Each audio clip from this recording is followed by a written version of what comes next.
এতদিন যেটা নিয়ে গলা ফাটিয়ে এসেছি, হঠাৎ করে যদি বিরোধী পক্ষের কেউ সেই কথাটাকে সত্যি বলে স্ট্যাম্প মেরে দেয়, ভালো লাগে। আজকে আমি আমাদের বাচ্চার মায়ের যে দিদি, আমি তার সঙ্গে তার কথায় আমি অনেকটা সন্তুষ্ট হয়েছি।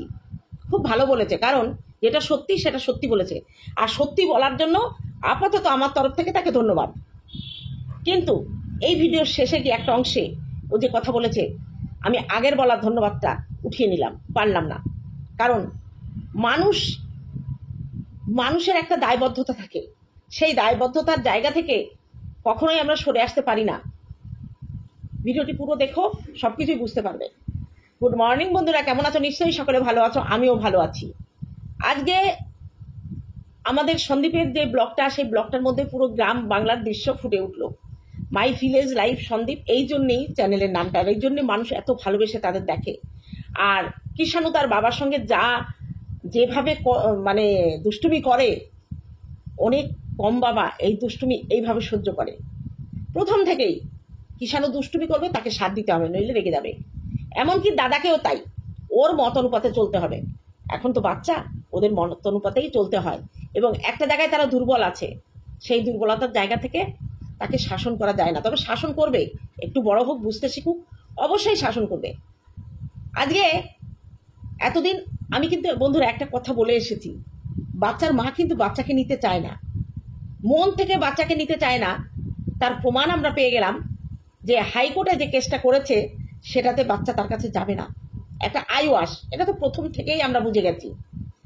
কেউ যে এত দেরিতে বুঝলো, সেটার জন্য অবাক হওয়ার কিছু নেই। মানে সেই বলে না, মানে গাধা জল খায় ঘুলিয়ে খায়, কিংবা কান ব্যাট দিয়ে নাক ধরা, নাক তো আমি সোজাসুজি ধরতে পারি, কিন্তু এদিক দিয়ে ঘুরিয়ে ধরতে গেলে একটু কষ্ট হয়। কারণ যদি ওর সন্তান নেওয়ার থাকতো, বাচ্চা নেওয়ার থাকতো, প্রথম দিনই নিয়ে যেত। ও কিন্তু একটা কথা বলেছিল, তোমাদের সবার হয়তো মনে আছে, যে আমি কেস কামারিতে যাইনি, জানি আমার ছেলেটা ওখানে আছে, আর ছেলেটা ওখানে ভালো থাকবে। এটা আমরা সবাই জানি যে বাচ্চা তার মায়ের থেকে, তার বাবার কাছে, তার ঠাম্মির কাছে, দাদুর কাছে ভালো থাকবে। কারণ জন্মের পর থেকে ওদের সহচর্যেই সে মানুষ হয়েছে। মাকে শুধু ঘুমানোর সময় তার দরকার হতো, হ্যাঁ, মা থাকলে বাচ্চার জন্য করবে, এটাই তো স্বাভাবিক। আমি কখনোই বলবো না যে বাচ্চার মা বাচ্চার জন্য কিছু করেনি, অবশ্যই করেছে। 9 মাস 10 দিন গর্ভে ধারণ করেছে, সিজার করে নিজের দেহকে খণ্ডিত করে বাচ্চাকে পৃথিবীর আলো দেখিয়েছে। সব মায়েরাই তাই করে। কিন্তু জন্মের পরে বাচ্চার প্রতি আরো কিছু দায়িত্ব কর্তব্য 2.5 বছর ধরে সে যতটুকু পেরেছে সামলেছে। এখানে কিন্তু কোনো কিছু বলার নেই। এই যে 5টা বছরও সংসার করেছে, সেই সংসারের মধ্যে কিন্তু কেউ আঙুল দেখাতে পারবে না, আর দেখায়ও নি। বেশ ধীরে সুস্থে সুন্দর করে সংসার করেছে। এবং এখন আমরা বুঝতে পারছি যে সন্দীপের মা একদিন বলেছিল যে আমি বিনা পয়সার চাকর আগেও ছিলাম, এখনো আছি। একদম সত্যি কথা। আরে আগে বলতে বাচ্চার মায়ের বিয়ের আগের কথা বলেনি, তার জীবনে বিয়ের পরে তিনি এই সংসারে এসে একদম বাড়ির কাজের লোকের মতোই কাজ করেছে। এমনকি তার মতামতের কোনো মূল্য ছিল না, যার জন্য নিজের সন্তানকে মায়ের কাছে তুলে দিতে হয়েছে শাশুড়ির ইচ্ছাতে। আর মাও ইচ্ছা প্রকাশ করেছিলেন যে তিনি নাতনিকে নিয়ে যাবেন। এটা নিয়ে অনেক বিতর্ক হয়েছে, এটা নিয়ে আর আমি যাব না। তাহলে আমাদের বিয়ের পরে শ্বশুরবাড়িতে আমরা যে আধিপত্যটা দেখাতে যাই বা দেখাই, সেটা কি আগেকার যুগে ছিল না? আর সন্দীপের মার তো ছিলই না, সন্দীপের বাবারও ছিল না। মা বাবার ওপরে কথা বলার সাহস ছিল না। যেটা কিন্তু সন্দীপের দিদি সন্দীপের বেলায় বলেছিল, আমার ভাই যথেষ্ট মানে এই দিক দিয়ে বেশ কি বলে ওটাকে, স্বাবলম্বী, এই মানসিকতার দিক দিয়ে স্বাবলম্বী। সে তার স্ত্রী এবং সন্তানকে কখনোই তার বাবা মায়ের মতো সিদ্ধান্ত নিতে পারতো না, প্রতিবাদ করতো, যেটা ওর বাবা পারেনি। এটা কিন্তু আমাদের রুমালি স্বীকার করেছে। তার সন্দীপকে দেখে আজকে আমরা কেমন মনে করছি যে সন্দীপ খুব একটা ভালো হাজবেন্ড। দেখো, ভালো মন্দ সব মিলিয়ে কিন্তু একটা মানুষ, মানুষ আজকে 5টা বছর সংসারের মধ্যে যদি সন্দীপের ভালোবাসা না থাকতো, তাহলে হয়তো বাচ্চার মা বাড়ি থেকে চলে যেত না। ভালোবাসা ছিল, সেই ভালোবাসাকে ঠকিয়ে সে অন্য জায়গায় চলে গেছে। 5টা বছর তো ছিল এখানে। হঠাৎ করে মানুষের যখন না দুর্বুদ্ধি মাথায় আসে, তখন সে নিজে কি কাজ করে সেটা বোঝে না। তার জন্য বাড়ির গার্জিয়ানরা থাকে। গার্জেনরা যদি বোঝে যে না মেয়েটা যে কাজ করছে তাকে আমার সাপোর্ট করা উচিত, অবশ্যই সাপোর্ট করবে। আর যদি দেখে যে ভুল করছে তাহলে অবশ্যই তার বিপক্ষে দাঁড়িয়ে তাকে শাসন করে তাকে বোঝাতে হবে। এখন তো ছেলে মেয়ে বড় হয়ে গেলে তাদের গায়ে হাত দেওয়া যাবে না। আজকে ওর গার্জিয়ান যদি প্রথম অবস্থায় বলতো যে তুমি এইভাবে আসতে পারো না, আমরা আসি, তোমরা আলোচনা করে বসো, তোমার যদি থাকতেই না হয় তুমি ডিভোর্স দিয়ে বেরিয়ে আসো। বাবা মাও ভাবেনি যে ঘটনাটা এতদূর গড়িয়ে যাবে। ভেতরে ভেতরে এত চক্রান্ত ওর মা জানতো, ওর মা জানতো, ওর বাবা হয়তো জানতো না, পরে জেনেছে। যদি তাই জানতো, ওর বাবা নাই জানতো, ওর বাবা জানতো না তার একটাই কারণ, যখন জলপাইগুড়ির কাকু এসেছিল ওর বাবা কিন্তু বলেছিল ঠিক আছে আমরা বুঝিয়ে বাজিয়ে পাঠিয়ে দেবো, এবং সন্দীপও তখন কিন্তু রাজি ছিল। যাই হোক, সেসব পুরনো কথা তোমরা সবাই জানো। তা আমরা প্রথম থেকেই বলেছি, আমি প্রথম থেকে তো গলা ফাটিয়েছি ও বাচ্চা নিতে চায় না। এই যে বাচ্চা নেওয়ার নাটক, সন্দীপ ঠিকই বলেছে, ভিউজের খেলা, ভিউজের খেলা, আর ধমকি টমকি দিয়ে পাবলিককে বোঝানো যে আমি বাচ্চাকে কতটা ভালোবাসি। আচ্ছা তোমরা বলো তো, যদি বাচ্চাকে ভালোবাসতো তাহলে ওই যে রাম মন্দিরে গেছিল তখন এত জিনিস কিনতো, বাচ্চার জন্য তো একটা জিনিস কিনতো না, কেনেনি, তখন কিছু কেনেনি। পুজো গেল, পয়লা বৈশাখ গেল, কোনো কিছু কেনা হলো না। হঠাৎ করে 3 সেট জামা কাপড় কিনে সে বুঝিয়ে দিল সে কত ভালোবাসে সন্তানকে। একটা রূপোর আংটি দিয়ে বুঝিয়ে দিল যে সে ছেলের জন্য অনেক কিছু করছে, ছেলের জন্য একটা রূপোর চেন করবে। এগুলো মানুষকে বোঝানো। ভিউয়ার্সরা গালি দিচ্ছিল কমেন্ট বক্সে, ছেলের জন্য কি করলে, ছেলের জন্য কি করলে, এটার জন্যই কিন্তু মানুষকে ভুল বোঝানোর জন্য। আর ছেলের টাইটেলটা দিলে একটু ভিউও কম, বেশ ভালো হয়, ভিউও বেশ ভালো হয়। ছেলের জন্য এসে কেন কিনলো না, ও তো এই বাড়িতে থাকবে না। ডিভোর্স হতে যতদিন দেরি, ওই যে মুখে বলছে যে আমার ডিভোর্স চাই না, আমার সন্তান চাই, আমি ফোকলাকেও চাই না, অ্যাকচুয়ালি ও ডিভোর্সের জন্যই ব্যস্ত হয়ে উঠেছে। সন্দীপকে চারিদিক থেকে পিষে মারার চক্রান্ত করছে ওই একটাই কারণে। আর ছেলের জন্য কেস, ওটা তো আমাদের দেখানো যে না, ছেলে 22 তারিখে মায়ের কাছেই চলে যাবে, 22 তারিখেই মায়ের কাছে চলে যাবে। খুব তাড়াতাড়ি ছেলে আমার কাছে আসছে, খুব তাড়াতাড়ি তোমরা দেখতে পাবে ছেলে আমার কাছে আছে। এগুলো কিসের জন্য? মানুষ কি ঘাসে মুখ দিয়ে চলে যে একটা কেস ওঠার সঙ্গে সঙ্গে ছেলে পেয়ে যাবে? আর আজকে তার দিদি পরিষ্কার করে বলে দিল যে কেস আমাদের বাচ্চার মা করেছে ওতে বাচ্চা আসবে না। আরে ও তো বাচ্চা নিতে চায় না, অ্যাকচুয়ালি ও বাচ্চা নিতে চায় না। বিশেষ করে কিষাণুর মতো বাচ্চা ট্যাকেল করার ক্ষমতা বা হিম্মত ওর নেই, পারবে না। ও 1 সপ্তাহ কেন, 1 মাস কেন, একটা দিন কিষাণুকে ওর কাছে রাখতে পারবে না, একটা দিনের জন্য রাখতে পারবে না। ওই বাড়িতে 3-3টে লোক থাকা সত্ত্বেও তার মা তাকে সামলাতে পারতো না। আর ওই বাড়ির লোকগুলোকে বাদ দিয়ে কিষাণু এই বাড়ির লোকগুলোর কাছে ভালো থাকবে, সুস্থ থাকবে, এটা আশা করা বৃথা না। যাই হোক, এ পর্যন্ত তো ভালো গেল, সন্দীপের সঙ্গে একমত। তা হঠাৎ করে ভিডিওর একদম শেষে চলে যাওয়া, একদম লাস্ট মুহূর্তে সেখানে বলা হচ্ছে যে তোমরা কেউ ভেবো না আমি সন্দীপকে সাপোর্ট করছি। তার একটা কথা আমি সাপোর্ট করেছি, অন্য কথায় নয়। আর সন্দীপ যে খারাপ ছেলে সেটা ও বলে দিল, কিন্তু লাস্টে একটা কথা সব কিছুকে ছাড়িয়ে চলে গেল জল মাথার উপর দিয়ে। এরকম স্বামী বেঁচে থাকার থেকে বিধবা হওয়া ভালো। পরে আবার বললে এরকম স্বামী সঙ্গে থাকার থেকে ডিভোর্স নেওয়া ভালো। তা এই কথাটা কে বলতে পারে গো, যে এরকম স্বামী থাকার থেকে বিধবা হওয়া ভালো? আমরা এত লোকে যে ভিডিও করছি, কখনো কেউ বলেছি সন্দীপের এরকম বউ থাকার থেকে বিপত্নিক হওয়া ভালো? একবারও কেউ কোথাও বলেনি, কিন্তু একবারও কেউ কোথাও, আমি তো বলিনি, আর কে, আমার মনে হয় একথা কেউ বলেনি। কারণ কোনো সন্তান তার মৃত্যু আমরা চাইতে পারি না। আজকে বাচ্চার মা তো কারো সন্তান, তার বাবা আছে, মা আছে, তার ঠাম্মি আছে, তার দাদা বৌদি সবাই আছে, সে যত খারাপই হোক তারা তো তাকে ফেলতে পারবে না। আমি যদি বলি যে এরকম বউ থাকার থেকে বিপত্নিক হওয়া ভালো, এটা কি শোভা পাবে আমার মুখে? একদম না। আর আমরা কোনোদিন বলিও নি, বলবো না। কিন্তু আজকে সরাসরি সন্দীপের মৃত্যু কামনা করলো, এটাই স্বাভাবিক, এটাই বাকি ছিল বলাতে, এটাই বাকি ছিল বলাতে, শেষ পর্যন্ত এটাও হলো।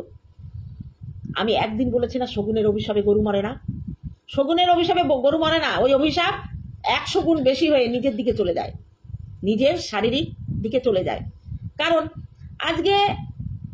আজকে সন্দীপ তার মা বাবা সন্তানকে নিয়ে যেভাবে আছে, সন্তানকে নিয়ে যেভাবেই আছে তো আজকে ও কখন কি বলে আমি বুঝতে পাই না। একবার শুনি ছেলের জন্য বাবা আর মা এক হয়ে যাক, চলো বাতকুল্লায় সবাই মিলে গিয়ে তুলে দিয়ে আসি। সবাই মিলে বাতকুল্লা কাকে তুলে দেবে? সে কি আসতে চাইছে? সে তো আসবে না। সে যদি আসতো, সন্দীপ সুযোগ দিয়েছিল, গ্রামের সালিশি সবাই সুযোগ দিয়েছিল, জলপাইগুড়ির কাকুর কাছে বলেছিল ঠিক আছে ও যদি আসতে চায় আমি সংসার করব। কিন্তু এখন যে পরিস্থিতি আছে সেখানে সন্দীপ, অবশ্য দেখো আমরা তো ওর সাপোর্টার, এবার সন্দীপ যদি বলে যে আমার স্ত্রীকে আমি সন্তানের জন্য মেনে নেব, ব্যক্তিগতভাবে আমি কোনোদিন বলবো না যে না নিও না, কারণ এটা সম্পূর্ণ তাদের স্বামী স্ত্রীর ব্যাপার। আমি দেখেছি 10 বছর কেস চলার পরেও, আমাদের গ্রামে 10-15 বছর কেস চলার পরেও একটা ছেলে ছিল, অবশ্য ছেলে মায়ের কাছেরই ছিল। এই প্রথম দেখলাম যে কোনো মা যদি স্বামীর ঘর ছেড়ে দেয়, সন্তানকে রেখে যায়। অনেক সময় মায়ের কাছে দেয় না, জোর জবরদস্তি করে রেখে দেয়, আইনকে পয়সা খরচ করে আইনটা নিজের দিকে এনে রেখে দেয়। কিন্তু এই প্রথম দেখলাম কোনো মা তার 2.5 বছরের, বাইরে বসে ভিডিও করলে এরকম হয়, 2.5 বছরের সন্তানকে, দুগ্ধপোষ্য সন্তানকে রেখে এই বাপের বাড়ি চলে এসে বেশ আনন্দ ফুর্তি করে বেড়াচ্ছে। এই প্রথম দেখলাম।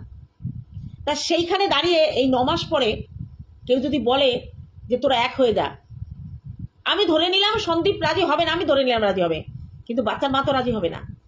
বাচ্চার মা সন্দীপের সংসার করবে না।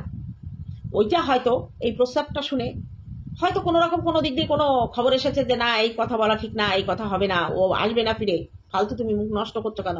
ওই জন্য আজকে বললো যে ও বাচ্চা নেবে না। অ্যাকচুয়ালি ও বাচ্চা নেবে না, বাচ্চা নেওয়ার ওর ইচ্ছা নেই। যদি ইচ্ছা থাকতো না রিকভারির দিন গিয়ে ছেলের খোঁজ করতো না। ও বাচ্চার কথা কোথাও, ওকে দেখেও মনে হয় না যে শোকাতুর। সন্তানকে রেখে মা কখনো অত ভালো মন্দ খেয়ে অত আনন্দ ফুর্তি করে বেড়াতে পারে না। সাধারণত কোনো মেয়েকে বিয়ে দিয়ে, মানে পূর্ণবয়স্ক মেয়েকে বিয়ে দিয়েও তার মা শান্তিতে থাকতে পারে না। শুধু মনে হয় যে আহারে মেয়েটা কি করছে, হয়তো রান্না করতে গিয়ে হয়তো সেকা লাগলো, কিংবা মাছের তেল পড়লো, মেয়েটা তো এগুলো করা অভ্যাস নেই, আহারে কষ্ট হবে। উপযুক্ত মানে অ্যাডাল্ট মেয়ে তাকে বিয়ে দিয়েও, সাবালিকা মেয়েকে বিয়ে দিয়েও কিন্তু মায়ের মনে এটা হয়। আর একটা 2.5 বছরের বাচ্চাকে রেখে যে মা চলে যায়, সে মায়ের মন থেকে কখনোই বাচ্চা নেওয়ার কোনো অভিপ্রায় ছিল না। চিৎকার করে ভিউজের জন্য হুমকি চমকি দিয়ে অপরপক্ষের লোককে দামানো, সন্দীপকে ভয় দেখানো, এটা ধোপে টেকে না। আর শেষকালে এই যে সন্দীপের যে মৃত্যু কামনাটা হলো, বন্ধুরা ওর কমেন্ট বক্সে ওকে যারা ভালোবাসে কেউ একবারও বললো না যে তুমি এই কথাটা কেন বললে। এই কথাটা কেন বললো জানো বন্ধুরা? যেহেতু আজকে একটা কঠিন সত্যি কথাও বলে দিয়েছে, যারা বাচ্চার মায়ের সাপোর্টার তারা তোকে ধুয়ে দেবে, শেষে এই কথাটা বলে তাদের মন রক্ষা করলো যাতে ভিউয়ার্সরা ওকে গালি না দেয়। কারণ গাবলা থেকে যেসব ভিউয়ার্সরা এসেছে তারা তো গাবলার সাপোর্টে কথা না বললে রেগে যায়। গাবলার সাপোর্টে, এই বাচ্চার মায়ের, গাবলা বলছি কেন, বাচ্চার মায়ের সাপোর্টে কথা না বললে রেগে যায়, মশাই খাচ্ছে। সেই জন্য শেষে তাদের মন রক্ষা করার জন্য বলল অমন স্বামী বেঁচে থাকার থেকে বিধবা হওয়া ভালো। এই যে বিধবা কথাটা মুখ দিয়ে উচ্চারণ করতে আমাদের খারাপ লাগে। মুখ দিয়ে, বিধবারাই জানে বিধবাদের কষ্ট। যাই হোক, এই যে ওর মাতৃত্বহীনতার কথা যে বলে, আমাকে বলে, এই জন্যই লোকে বারবার করে বলে, আর কিছু না। ও কিন্তু কাউকে বলতে কোনো জায়গায় একটু কম করে না, আজকে ও আবার ও নিজের স্বরূপটা দেখিয়ে দিল। আর আমি সীমাকে কিছু কথা বলবো, কিছু প্রশ্ন আছে আমার সীমাকে। আচ্ছা সীমা, তুমি এত বড় মিথ্যে কথা বলতে পারলে? তোমার জন্মদাত্রী বাবা মা থাকতে তুমি নিজেকে অনাথ বলছো? ছি ছি ছি ছি ছি, তুমি এত নিচে নামতে পারলে? শুধু নিজেকে ভাইরাল করার জন্য তুমি একটা মিথ্যের আশ্রয় নিলে। তুমি বলেছো যে তোমাকে কেউ জন্ম দিয়ে থানার পাশে ফেলে রেখে গেছে। তাহলে তোমার এই মা, এই বাপি কারা? এরাই তো তোমার জন্মদাত্রী বাবা মা। অথচ তুমি বলেছো যে তুমি কোথায় মানুষ হয়েছো। কই, তুমি তো এখানে মানুষ হয়েছো। তোমার বাবার বাড়ি দেখলাম, তোমার মাকে দেখলাম, অপরূপা সুন্দরী। অবশ্য গায়ের রংটা তোমার থেকে ফর্সা, গায়ের রংটা। তাহলে এই যে তুমি জলজ্যান্ত মাকে তুমি কি করে অস্বীকার করলে? ছি ছি ছি ছি ছি ছি, সীমা, এটা তোমার কাছ থেকে আশা করিনি। তুমি নিজেকে ভাইরাল করার জন্য জন্মদাত্রী মাকে তুমি কিভাবে অস্বীকার করলে? তাহলে আজকে থেকে কি হলো? সীমা কিন্তু বেজম্মা নয়। সীমার মা বাবা আছে এবং সীমা ভালো পরিবেশেই মানুষ হয়েছে। বন্ধুরা, একটা কথা বলি, আজকে সীমার সবটুকু আমি জানি, সবটুকু আমি জানি। এবং ওর ওই বাপের বাড়িটা দূর থেকেও আমাকে দেখিয়েছে। সীমার একজন পালিত বোন আছে, ওর মাকে দেখাশোনা করে। অভিমান হয়েছিল যে আমার থেকে আমার মা অনুকে বেশি ভালোবাসে, যার জন্য অভিমান করে মায়ের কাছে কিছুদিন যায়নি। মা তো কতদিন থাকবে? কিন্তু এই সীমার মিথ্যে কথাটা ভাই মানতে পারলাম না। প্রতিটা এখন আর বলা যাবে না, কারণ সীমার মা সীমাকে, সীমার বাবা তারা বিয়ে করেছিল। তাহলে কি করে সীমা অবৈধ সন্তান হয়?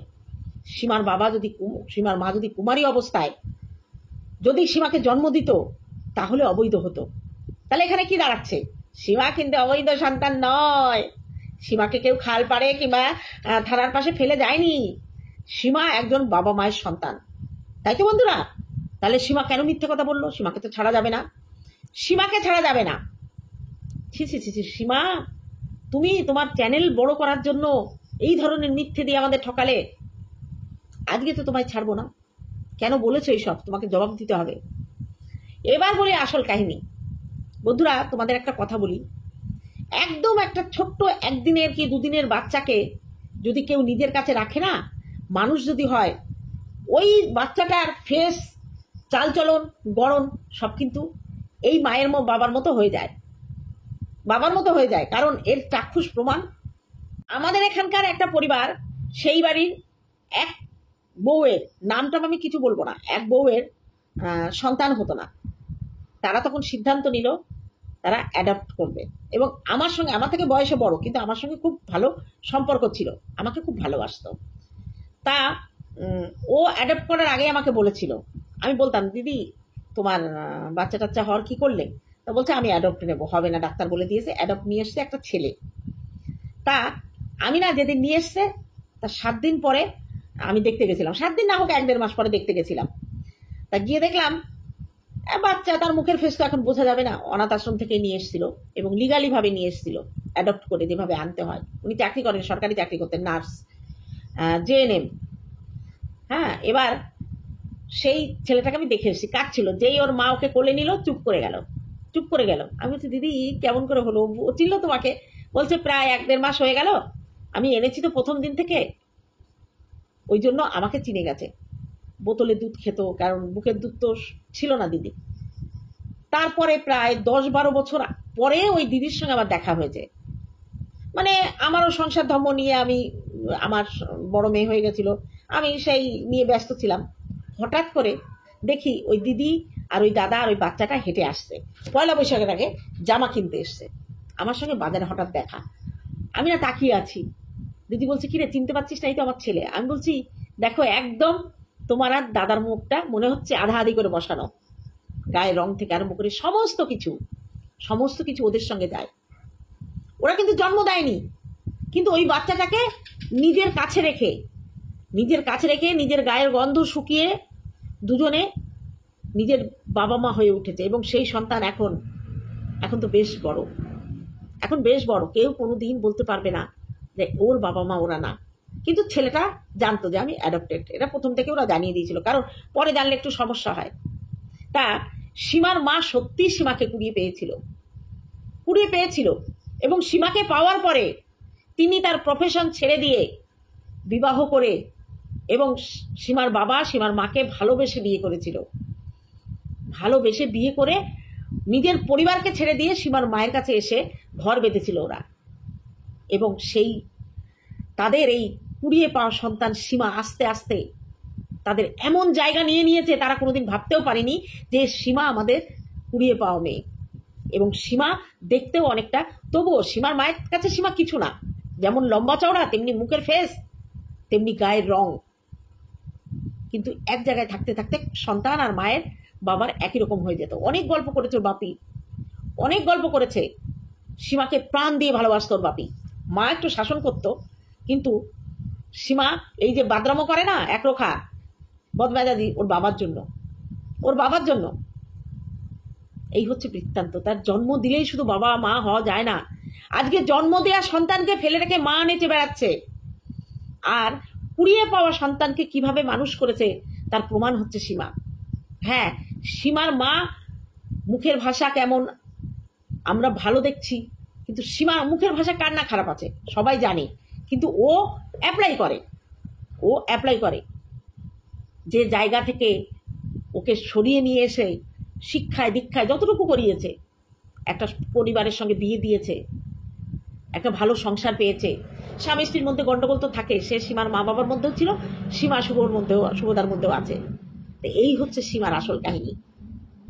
সীমা তাদের জন্মদাতা বাবা মা না হলেও ওই বাবা মাকে মাথায় করে রাখে। তা বন্ধুরা, সবটাই তোমাদের বললাম, এটা আমি অনেক আগে থেকে জানি। ওই জন্যেই হাজার বকাবকি করেও ওকে ভালোবাসি একটাই কারণে, যে ও সত্যি লুকায় না। সত্যি কথাটা যখন এই কথাটা ওয়াইটিতে এসে আমি ওকে অনেক বকা দিয়েছিলাম, বলেছে গীতাদি আজকে তুমি আমাকে বারণ করো না, আমি ভিডিও দেখতে দেখতে ওকে বারণ করছিলাম। বলছে, আমি বললাম ডিলিট কর, এগুলো ডিলিট কর। বলো গীতাদি আমাকে বারণ করো না, কারণ এটা একদিন না একদিন সবাই জেনে যেত, আর তখন আমাকে ও নোংরা আরো খারাপ বলতো। আমি সত্যি বলেছি, তাতে আমাকে যে যা বলে বলুক, আমি মিথ্যে বলতে পারবো না। অনেক কথা ও কিন্তু মিথ্যে বলতে হবে বলে স্বীকার করে নিয়েছে, এই দম সবার থাকে না। তা সীমার বাপিকে যেখানেই থাকুক আত্মার শান্তি কামনা করি, আর সীমার মা যেন সুস্থ থাকে। আর সীমাকে বলবো, অভিমান করো না, মাকে দেখাশোনা করো, মায়ের কাছে যেও, মায়ের সঙ্গে কথা বলো। তুমি তো তাদের একমাত্র সন্তান ছিলে, জন্ম না দিয়েও তুমি তাদের একমাত্র সন্তান, কন্যা সন্তান। অতএব অভিমান ভুলে গিয়ে মায়ের সঙ্গে যোগাযোগটা আগের মতোই করে নিও। এই তো অভিমান ভুলে চলে গেছো, আজকেও মা বলছে অনু দেখাশোনা করে। হ্যাঁ, তুমি তাকে এনে দিয়েছো, কিন্তু সে তো তোমার মায়ের দেখাশোনা করছে। তুমি জায়গা ছেড়ে দিলে জায়গা তো পূরণ হয়ে যাবেই। তোমার মায়াকে দেখাশোনার দায়িত্ব তোমার। তুমি যদি অবহেলা করো, তুমি যদি সময় পাই না বলে ছেড়ে দাও, তাহলে তো অন্য একজন আসবেই। আর অর্ককে ওর দাদু দিদার মাঝখানে দেখে খুব ভালো লাগছিল, মেয়ে লাগছিল, মেয়েদের মতো লাগছিল। আর অর্কর চেহারা একদম মিষ্টি চেহারা, বরঞ্চ মাম্পির একটু রুক্ষ চেহারা, কিন্তু অর্কর চেহারাটা খুব মায়াবী চেহারা। অর্কর বউটাও মিষ্টি। যাই হোক বন্ধুরা, এইটুকু তোমাদের বলবো। তা সীমা তো আর বেজম আজকে থেকে থাকলো না, পতিতা কেউ বলতে পারবে না, ভালো পরিবেশে মানুষ হয়েছে, তার মায়ের মুখের ভাষা আচরণ অবশ্যই ভালো।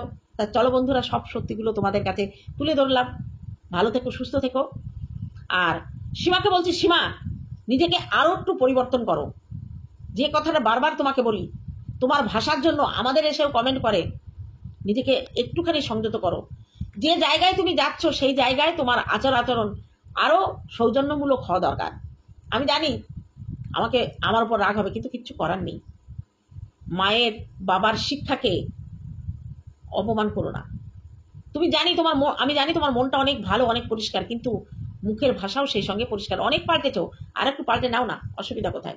তো চলো বন্ধুরা, সীমার সম্পর্কে যে কথাগুলো বলার দরকার বললাম, কমেন্ট করে জানিও কেমন লাগলো। টাটা।